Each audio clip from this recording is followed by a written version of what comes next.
The following video is going to be a topic that was voted upon by my patrons. I admit I was a bit worried that I wouldn't have enough to talk about to make a substantive or informative video up to the level of my previous critiques, but it turns out I actually found plenty to talk about. So grab a drink, take a seat, and get comfortable, because we're going to talk about the artificial intelligence and football knowledge of the 2020 independent football games.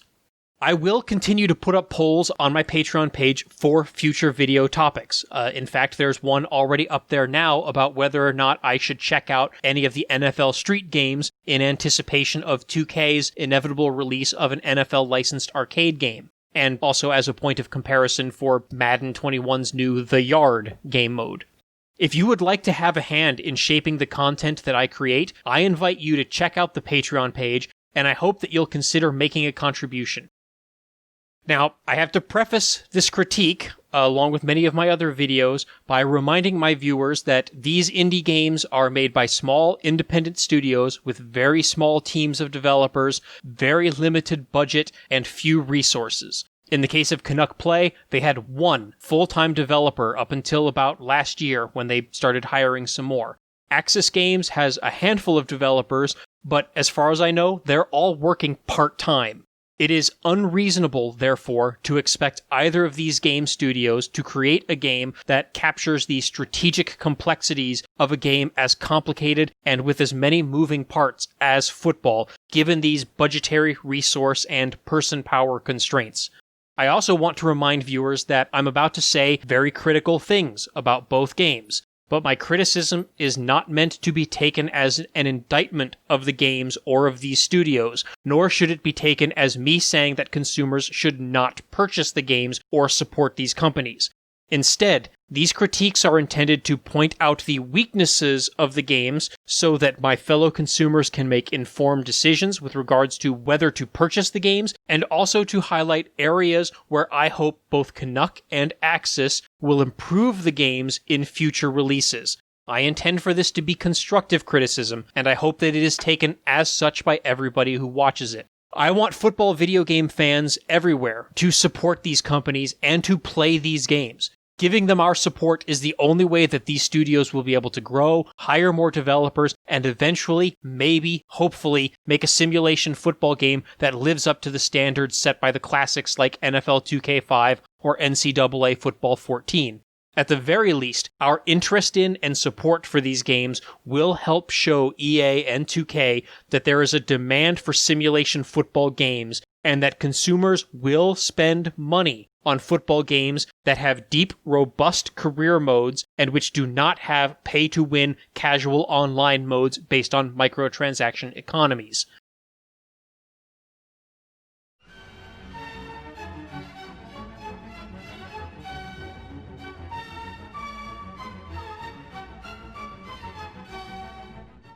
Well, I guess the best place to start is going to be with some of the pretty basic football concepts that both Axis Football and Maximum Football have yet to really get right. First of all, neither of these games handles timing routes correctly. Modern passing schemes are based largely on timing and rhythm, and have been since at least the development of the West Coast offense by Bill Walsh and the 49ers back in the 1980s. Completing a pass is less about the QB waiting for a receiver to make a move that gives him yards of separation from the defender than throwing to that open receiver, and it is instead more about throwing to a specific spot on the field at a specific time during the play. Simple routes like curls and slants are designed for the QB to throw the ball to the breaking receiver before the receiver has made the break, such that when the receiver does make his break, the ball is already right there waiting for him in the numbers. These throws, in fact, often look to the untrained eye as if they are being thrown into tight coverage, especially against man coverage. But they are designed to take advantage of the fact that the receiver knows the play and the quarterback knows the play, but the defender does not. So the receiver can use his body and positioning to box out the defender in order to make the play. Against zone coverages, they work by allowing the QB to throw the ball such that the ball and the receiver meet at a gap in the zone before the zone defenders are able to converge on it. If you wait until the receiver is already in that gap and then you throw the ball, well, then you're just going to throw him right into the coverage. Timing routes can also be dangerous, because if the defense reads it and jumps the route, the offense rarely has an opportunity to react. The quarterback is usually making these throws on a 3-step drop, or heck, sometimes even a 1-step drop, based on the reads he made before the snap or at the snap. Intercepting a curl or slant route can often be an easy pick six for the defense. But these West Coast-inspired timing routes, which are the staple of most football teams' playbooks at every level of football, simply do not work as intended in either Maximum Football or Axis Football as of their 2020 year versions. The plays are designed to allow the QB to release the ball early, before the receiver has made his cut, but doing so in either Maximum or Axis almost always results in the quarterback throwing up a fly ball down the field, as if the receiver were running a streak. The QB is throwing to where the receiver is currently running at the moment that the ball is thrown, and not to the spot on the field where the receiver's route is designed to take him. Worse yet, if the receiver runs into traffic, his route is disrupted, and he changes direction during the route for any reason, the QB could end up throwing in some seemingly random direction right into coverage. Sometimes this actually works out in the offense's favor, but in most cases, the user has to wait until after the receiver has made his break, at which point the defense is able to react, and the receiver no longer has the positional advantage that the entire play is designed to take advantage of. These routes can still work if you have time to get the pass off. At least they do in Axis, not so much in Maximum. Here's some more concrete examples of how this directly impacts the passing game. In this first example, I have a slot receiver running an in route right into the space that was vacated by the blitzing middle linebacker. I see this blitz as soon as the ball is snapped, but I have to wait for the receiver to make the cut before I know that I can throw the ball. This gives the defense just enough time to sack me. Now, one could argue that this is exactly how pressure is supposed to work. I can't get the pass off in time because of the pressure, and I get sacked. But I should have had a chance to throw the ball, even if the early throw would be off target and fall incomplete in the middle of the field. The reason that I don't attempt to make the throw early is because I know I risk something even worse, like in the next example.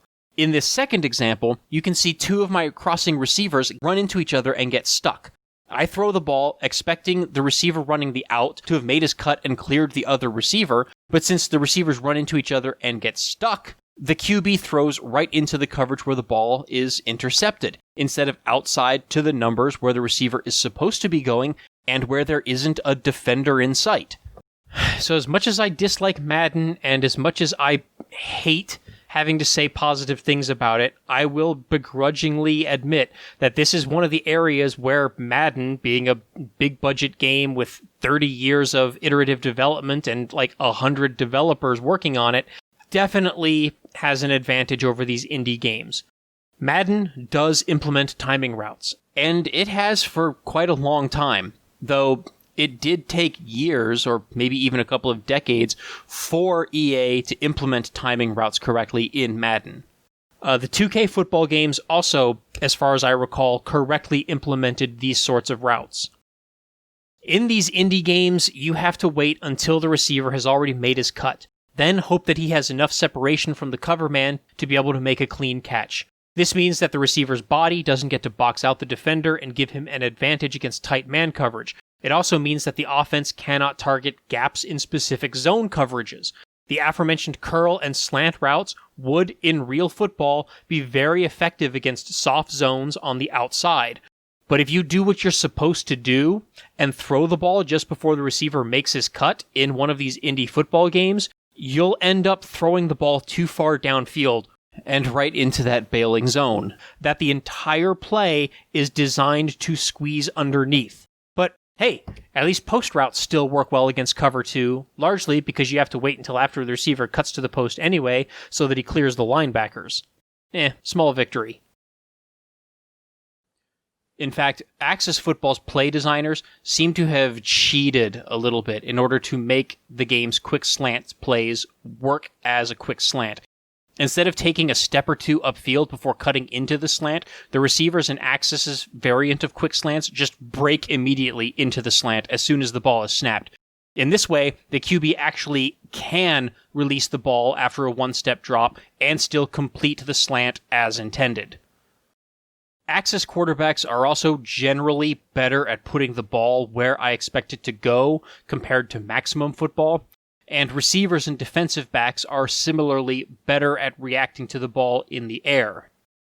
This leads, in my opinion, to a much smoother flow and overall better game feel for the passing game in Axis as compared to maximum. I also want to try to be positive wherever I can, and one thing that I can say about both of these games is that, issues with timing route accuracy aside, both games do make you have to work a bit harder to complete short underneath routes. Madden has a problem of slants, curls, hitches, and drags, among other routes, all feeling like automatic completions, and many of them just going for free first downs. If you saw the first part of my How Madden Fails to Simulate Football video about quarter length and game pacing, then you are already familiar with these complaints in Madden. These routes are far from automatic in either Maximum Football or Axis Football, and especially in Maximum. But I'm not going to talk too much about that right now, because I'm planning to talk in greater depth about individual player AI in a subsequent video in this series. I will, however, like to reiterate that having to wait longer to throw these short timing passes does contribute to an excess of sacks in both games.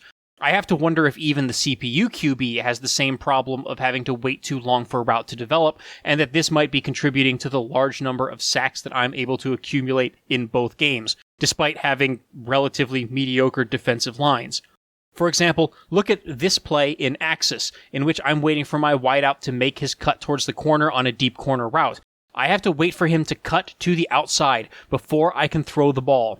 But this delay, combined with the animation of the QB stopping to set his feet, allows the defense to make the sack. Axis Football does have aimed passing, which uses a mouse on PC or the right analog stick on a gamepad, which could help alleviate this issue for the human user by allowing you to explicitly throw to any spot on the field. I tried this out a bit back when I first bought Axis 18, but found my aim with this input method to be very poor, and moving the cursor across the field can be too slow and tedious. So this is the part of the video where you might expect me to ask you to subscribe, share, and click on the little bell icon, and, please do. You might also expect to see some promotions for Skillshare or Raid Shadow Legends or Manscaped or Curiosity Stream or whatever. But I'm not a total sellout.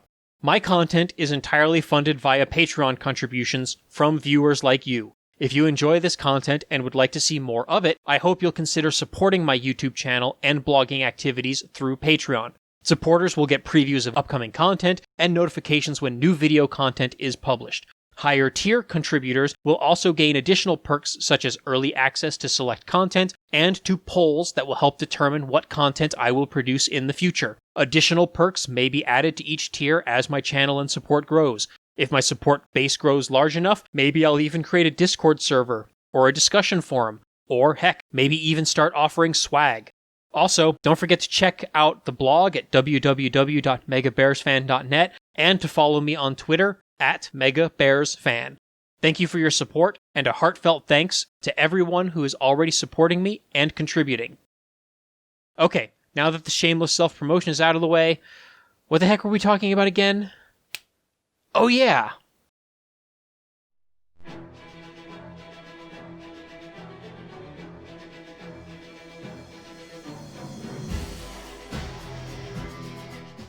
And even though precise timing is almost always talked about in the concept of passing and route design, it's not unique to passing plays. The importance of precise timing and choreography in the running game goes back to long before Bill Walsh and the 1980s 49ers. Power, trap, counter, and sweep concepts are almost as old as football itself. Blocking a run play is rarely, if ever, a simple matter of an offensive lineman blocking the guy lined up in front of him. If you look at this play, what we're trying to get is a seal here and a seal here. and try to run this play in the alley. Many basic run concepts are dependent upon an offensive lineman specifically not blocking the guy lined up right in front of him. To illustrate this, let's take a look at a simple trap concept. Again, this is one of the oldest plays in football.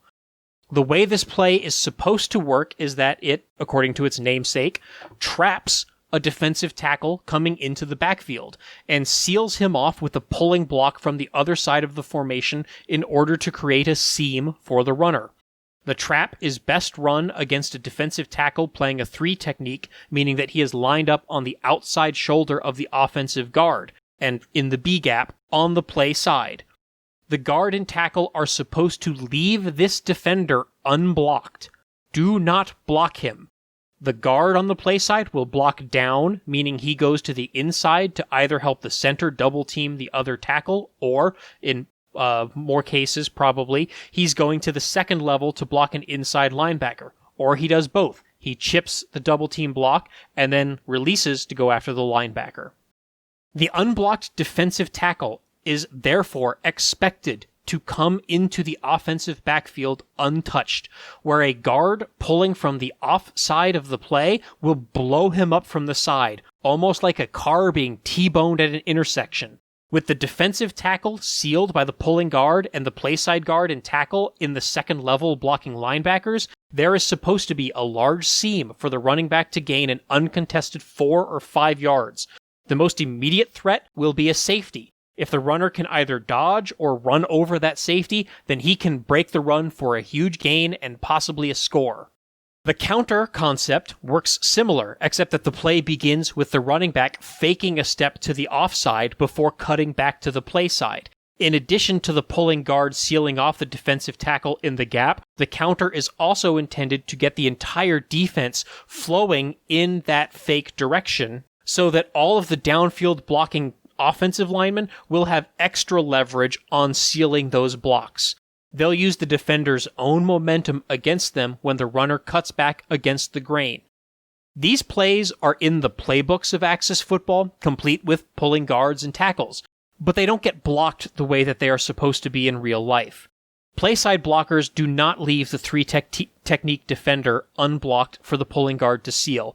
Everybody blocks straight ahead, and the pulling guard just seals a rushing outside linebacker or end, assuming that the running back doesn't outrun the pulling guard to the line of scrimmage and get tackled before the guard even has a chance to block someone.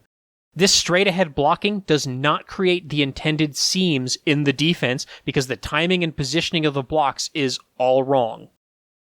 But hey, to Axis Football's credit, at least it tries to implement these basic football concepts, even if they don't quite get them right yet. Maximum Football, on the other hand, does not even bother. I found one single running play with a pulling lineman in all of Maximum Football 2020, and it was in the Canadian playbooks. None of the US playbooks have pulling linemen. The play designer won't let me create pulling linemen either. Heck, the play designer doesn't even let the user change offensive linemen's assignments at all. What's especially weird and a little bit frustrating about this is that Maximum Football 19 did include some plays with pulling linemen. Granted, they were added by a patch post-release, and I would say they worked even worse than Axis' respective power running plays because the pulling blockers in Maximum often got caught and held up by the other blockers, but those plays were at least there. Canuck even tried adding a screen pass concept with pulling linemen in a post-release patch for Maximum 19, but as far as I can tell, that play is also absent from 2020's playbook with no ability to recreate it in the play designer. And if neither game can get a basic concept like a trap or counter correct, then it's no wonder that neither game has tried implementing more complicated run concepts like reverses, options, run-pass options, or motion-based jet sweep schemes that are even more timing and assignment-based than the basic power running concepts of 100 years ago. Axis does have a handful of jet sweep and end-around plays, but they're very simple, and they don't use motion, and I found that they don't work particularly well, but I guess if you have a particularly speedy tight end, hey, maybe it'll work.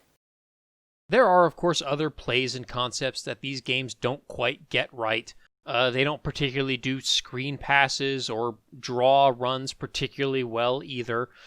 I mean, there's no attempt here to even fake that the QB is dropping to pass. The linemen aren't pass blocking to try to draw the rush upfield, and the linebackers don't even play the pass at all. It's just bad. I'd be here all day if I were to list every single play that, they don't get right, and I don't want to be here all day, and you don't want to be here all day, so I guess that's about all I have for now. I'll be back in a few weeks with the next part of this critique.